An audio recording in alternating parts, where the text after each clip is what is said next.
Thank you very much for coming and experiencing Travis and Molly's wedding day.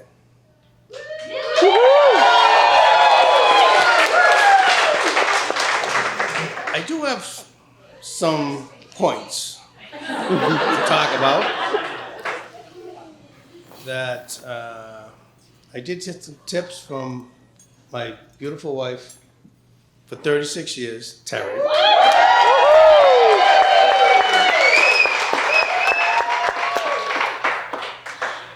So she says to me, don't try and be funny. Please, no politics. And don't embarrass yourself. So for that part of the speech, I'll be in the bar later. But I just want to say thank you very much all for coming. And I want to thank Tim and Wendy Osborne for their help and their support.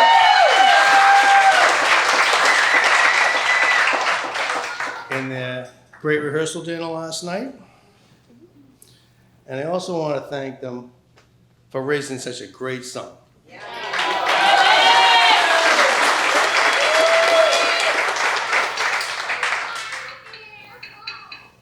And I want to thank Becca for a great ceremony that you had down on the patio.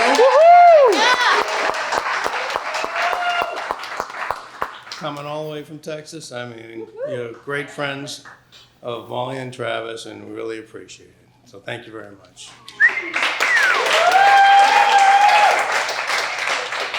And I also want to thank the MO Grande, Annette, and all her staff who've done a great job making this an easy process for her to be here. So thank you. I especially want to thank all our military members and their families that make great sacrifices to keep us safe and free on this day.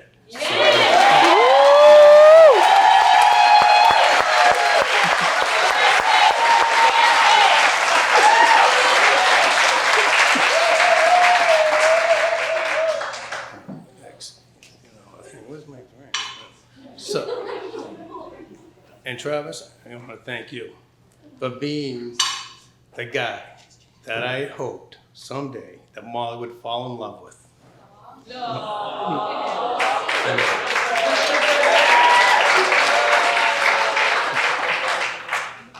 You show her respect, kindness, patience, and you have great common sense. I mean, what can a father ever imagine having for his daughter?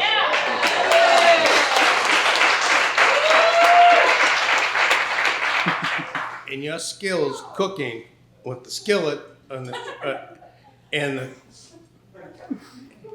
grilling will certainly keep Molly happy. Thank you. And I know that, as we all know, we have our little koozies here with Milo and Maisie, that they love you, and Milo can be kind of difficult on who he likes. So it's great. So I just want to say, I know in my heart that you'll watch out for our Molly. You'll keep her safe and happy, and that's all I can ask for. So.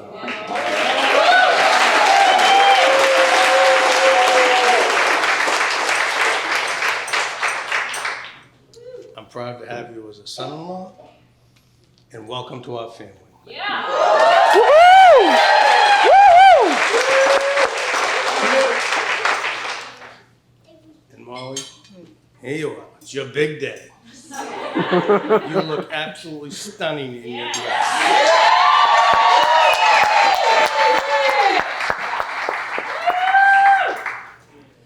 You've made me a proud and happy father.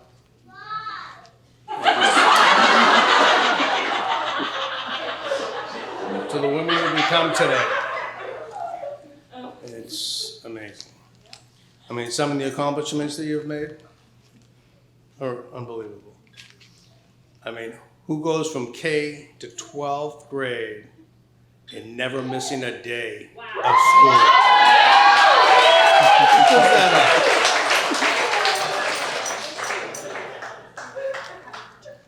And then there was our time at the Freiburg Fair in Maine, at the Pig Scramble, where they picked about 12 kids, 9 and 10-year-olds, and Molly was 10, and she was lucky enough to be picked. And they throw the pigs out there, and these kids run around with potato sacks. And Molly is running around this huge arena at 10 years old, and bags of pig, kicking and screaming. I have no idea how she got that thing in the potato sack. I mean, I can certainly know that. It's unbelievable. Who does that?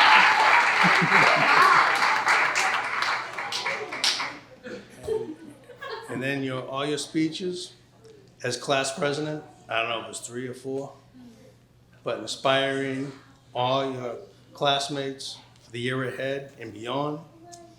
I mean, I couldn't be prouder sitting in the audience. I mean, it was amazing. So, I mean, you were beautiful.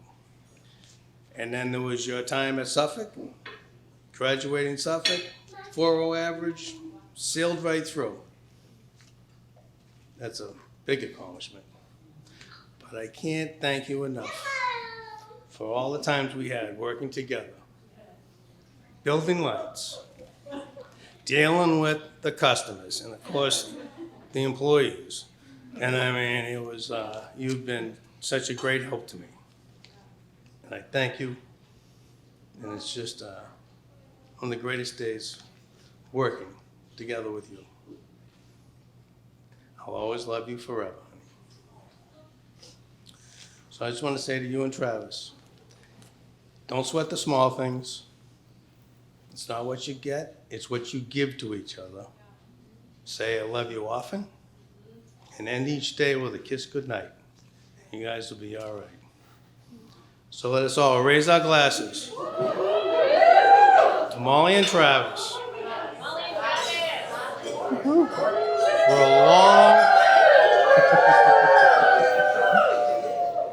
For a long, healthy, happy, and wonderful life together. Cheers. Thanks for making everyone cry. I also want to start by thanking some of the people who made today possible. The Osbornes. I think you guys know how much you mean to us. We've had lots of fun nights. Wednesday was one of the examples. And I think that all of us have come together and you've opened our whole family. You've welcomed our whole family with open arms, and that has meant the world to us. But most importantly, how much you love Molly. We're so grateful to have you part of our village. Also want to thank my husband, Andrew, and my babies, Chase and Avery, stars of the show. Couldn't do anything without them. Love you guys so much. I also want to acknowledge our parents, and I'll keep this one quick because I don't want to lose it. But, Molly and I were different growing up. We rarely fought. We willingly shared clothes, and we respected one another. That bond still exists today, and honestly, I don't know how you guys did it. You taught Molly and I the meaning of hard work, the value of money, and how to balance that with having a great time.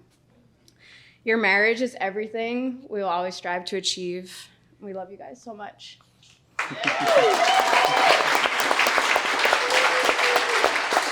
Now let's talk about the man of the hour, Trav.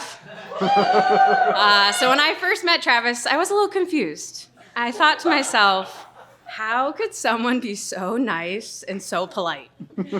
I thought there had to be a catch. But after 6 years of getting to know Travis, many family vacations, nights out, days together, there is no catch. Travis is truly a great person. He would really do anything for any of us in this room, his friends and family, and especially for Molly. When I first met Travis, I was only a few weeks into the relationship, which says a lot. He came over to our parents' house, and it was, I think, one of the first weekends Molly had gotten their first dog, Milo. Milo had a pretty bad accident in the crow's nest, and Travis not only had to meet our, some would say intimidating, overprotective family, but he also had to choose to help Molly to clean up a big mess. That day, I knew that Trav would do anything for Molly. But what sealed the deal for me was watching Travis become Uncle Travis. Uncle Trav looks pretty great on you, Trav, and I cannot wait to see you guys potentially have your kids of your own.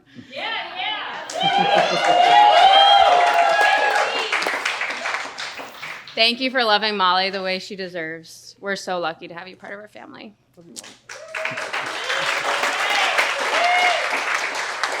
Molly and Trav make a pretty good match. They love food, they love dogs, and they love fiercely. But they give each other the autonomy to be their best selves. Molly, you're the most confident, adventurous, and caring self when you're with Trav. And Travis, watching the two of you conquer the challenges thrown your way the past 2 years, I can see how much the both of you have grown. And I can't wait to continue to see you both thrive and build a life together. Now, Molly, aka Auntie Golly, my little taller sister.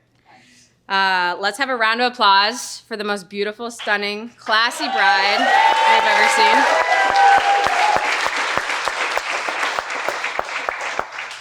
And I'm not just saying that because we look like twins. I mean, let's be honest, most of you in this room have called me Molly. Molly Morgan. Basically, growing up, it was Molly Morgan, Morgan Molly, one name. But to be honest, I didn't realize how much that meant to me until writing the speech. To be mistaken for Molly is such an honor. She's bright, she's fun, she's kind, and she has this magnetic personality that people are just attracted to. Literally, Molly could meet someone in an airport, on an airplane, in a bathroom. Molly gets their phone number, and she'll literally be texting them for weeks later, and I'm like, who are you texting? The girl I met at the concert, Morgan. What? Of course. She just has this personality that people are really attracted to. Molly's also very adventurous. So when we get together, she'll convince me to do a spontaneous mom's night out, and then the next morning we'll be running a 5K or doing some Orange Theory fitness class together. That's just how Molly is. Molly's always on the move. And our latest adventure together has been starting a business with Molly by my side, which seems to run in the family.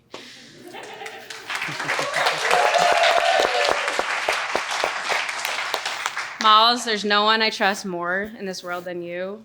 Thank you for giving me this honor and for being my forever best friend.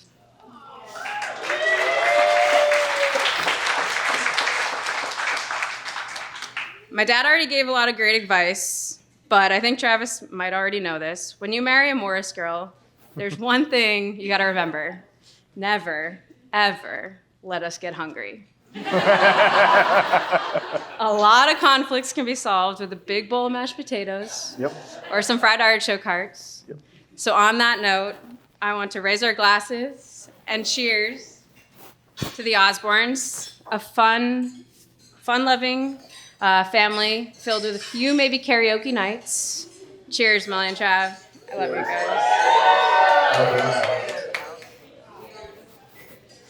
Big round of applause for Morgan. She did it awesome. That's very heartfelt words.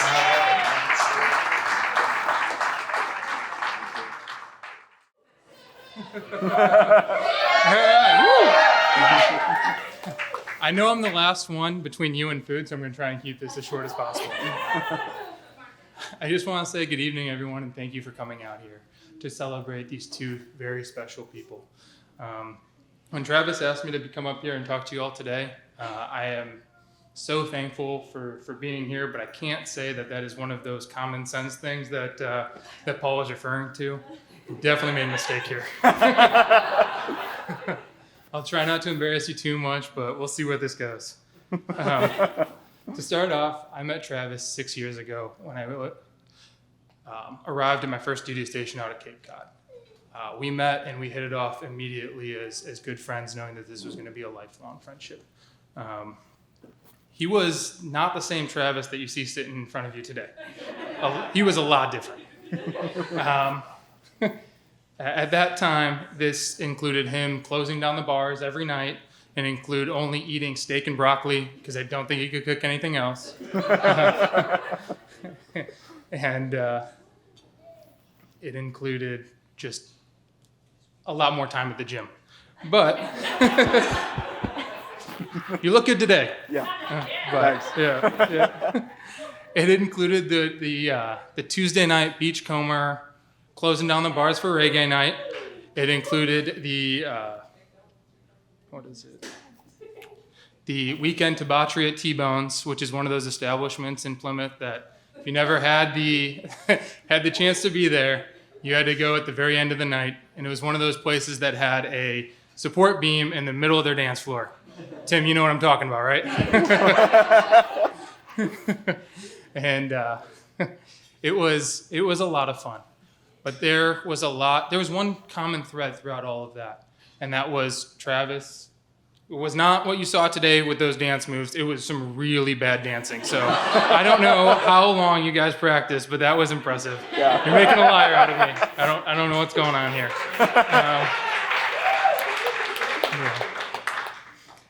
But in all seriousness, there was one common theme throughout all those single Trav years. And that was that there was one lady that he referred to as his white buffalo. It was that girl that was always right out of reach. There was some reason that he couldn't be with her.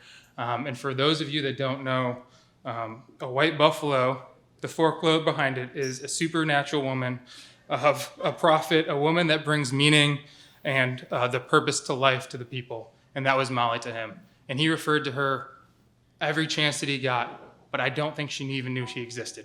So it was a little creepy at the time, but apparently it all worked out. I remember he would organize weekend trips to Boston and get all these people excited to go, everyone from work, get them all hyped up, only to ditch us the second we got there because he had a chance to go see Molly. Again, not even knowing he existed. Once they started dating, though, we saw less and less of Molly. We thought it was because less and less of Travis. We thought it was because Molly was whipping him into shape. And then we met Molly and knew that that was not the case, and that there just can only be one wild card in a relationship, and that was not Travis. He had to relinquish that title. I remember one Christmas when we were all at the Osborne family house, and we were singing karaoke and dancing, neither of which were very well, but everyone else decided to call it quits at about 1 a.m. like normal people. So Wendy, Courtney, and Travis all went to bed, but Molly had her hand on a microphone and was not giving it up. So she was on her 7th or 8th round of Party in the USA when the sun came up and Travis came down and scolded us for having a little too much fun. I can honestly say I've never met someone as unique as Molly. She is that white buffalo that you referred to and everything that you talked about. But it made a lot more sense after meeting her family. So after meeting Paul and Terry, they make you feel like your family from day one. I remember the lobster boils, raising a little hell together, and even you putting us up when our landlord decided to kick us out a little early. Did I mention Molly was our landlord?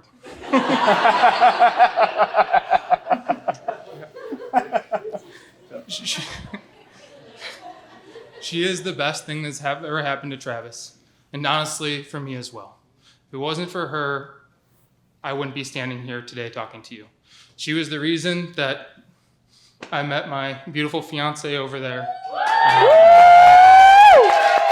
and she was the one that orchestrated it all, the mastermind behind the scenes. So if it wasn't for you, I wouldn't be here, and I thank you so much.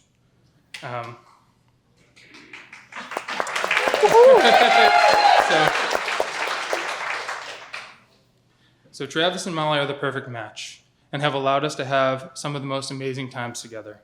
From following you around the country to the float trips where we did our part of scaring children away from the effects of alcohol and just all around good times spent with great people.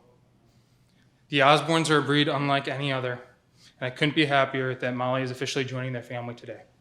So with that being said, please raise your drink and join me for a toast.